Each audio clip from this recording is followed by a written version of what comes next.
Hello, my name is Christopher Shu, and my partner is Aditya Kanzod, and this is our project. So it is a jumping robot.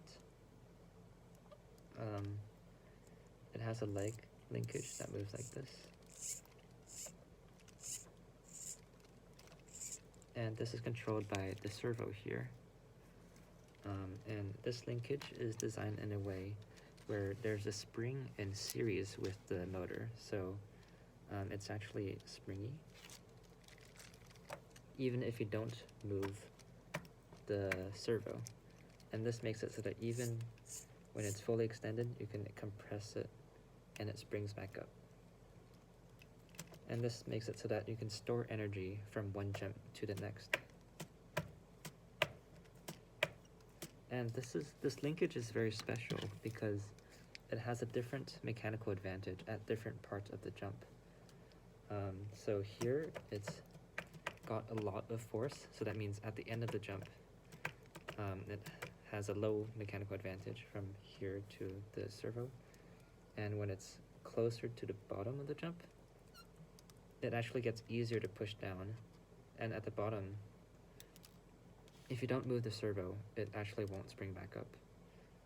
But if once you move it past a certain point, it will spring back up. So there's this, at one point it will release all of its energy at once, and this makes it so that we can store more energy per jump.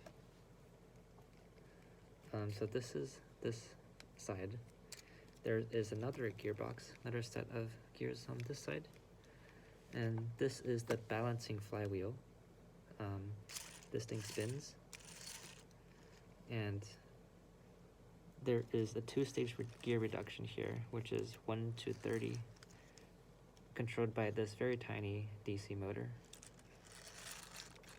And since the flywheel is able to spin like this, because of conservation of angular momentum, if you spin the flywheel this way, the robot will tilt this way. So if it's tilting too far this way, you can spin the flywheel this way to get the robot back to balance. And this doesn't completely work yet, but after this I will show a short video of the our testing. This is the circuit board. It's soldered on a perf board and it mounts on top here. So we use a 2-cell LiPo, which is 7.4 volts. Convert that to 5 volts that we can use with the Teensy microcontroller. And that 5 volts is also given to the gyroscope and accelerometer, and also the DC motor controller for the flywheel motor.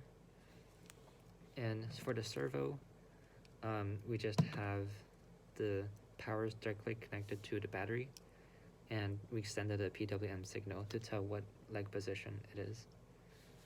There's also these two little buttons for debugging purposes. For example, one of them sets what angle we call the balance point, so it will try to always reach that angle.